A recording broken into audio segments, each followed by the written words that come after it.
Iya, magandang araw mga ka-DIY.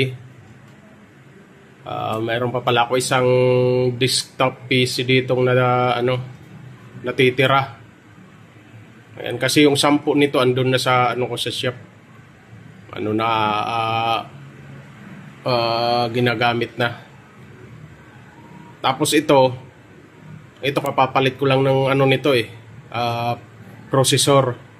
Yung CPU niya.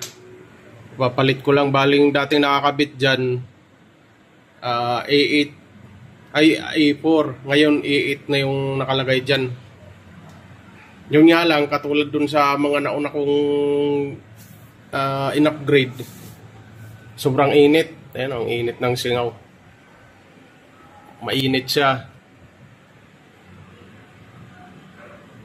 Kaya yung ginawa ko dun sa yung iba kong unit sa baba, mayroon lang akong sinitings dun. Kaya mga ka-DIY, bali restart muna natin itong unit. Ito pala yung mga pinagpalitan ko mga DIY, ang dami. So yung mga luma, mga A4 to. Ayan. Ayan, tapos restart na natin to mga ka-DIY. Punta tayo sa BIOS. Restart. Tapos pindutin natin delete dito. Del. Para mapunta tayo sa BIOS niya. Ayan.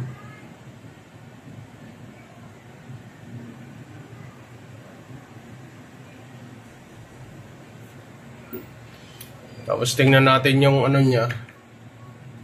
Ayan yung init niya. Ayan yung iba tataas pa yan. Ayan tingnan nyo, tataas pa yan.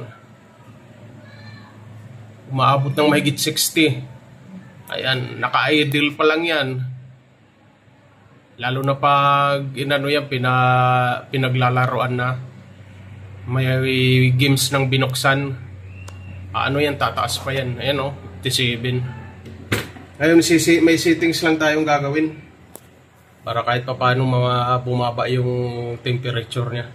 Ayan 58 na naman. 59. Basta 60 pataas yan. Tataas pa yan.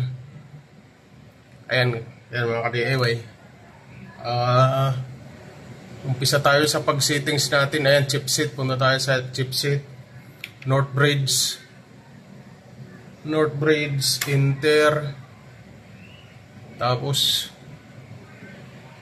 integrated graphics.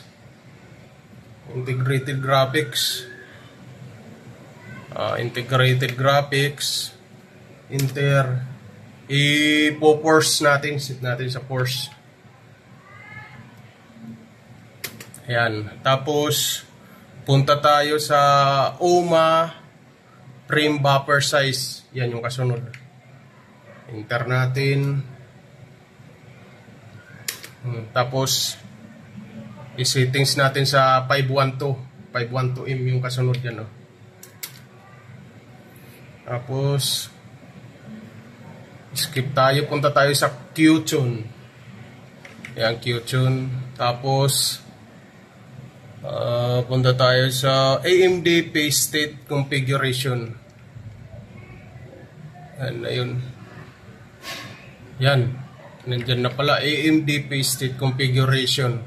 Enter lang natin yan. Tapos custom phase states. Yan, custom phase states. I-ano lang natin, i-enable lang natin.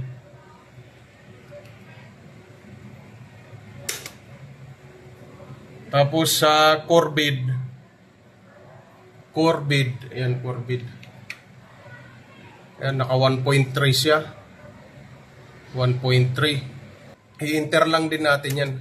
Tapos pili tayo dito. I-setting natin sa 1.175.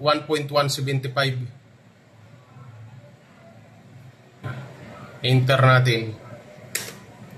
Tapos save and exit. F4 tayo. Save configuration.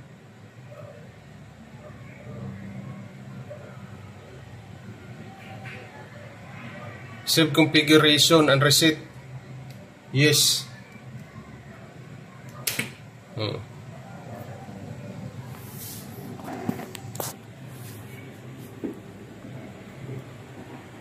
Antayin natin pa-restart muna natin bago natin i-restart uli para makita natin.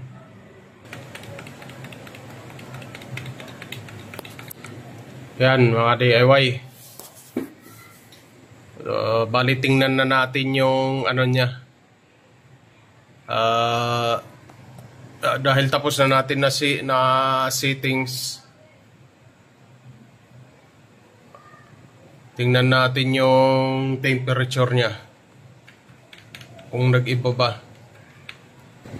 Ayan, bumaba yung CPU temperature, naging 40 degrees Celsius. Ayan.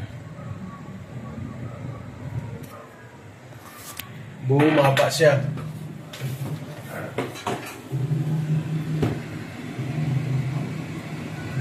Yan, mababa na yan mga ka-DIY. Di ba? 40 na lang siya. Tapos 49 yung system temperature. Ayan mga ka-DIY, bali yan lang mga ka-DIY. Ganyan lang yung ginawa ko. Ganyan yung ginawa ko sa iba. Okay naman, yung mga unit ko wala naman nag-overheat. Kasagsagan nitong summer. Wala naman nag-overheat. Kahit naka-electric fan lang ako. Ayan. Kaya mga DIY,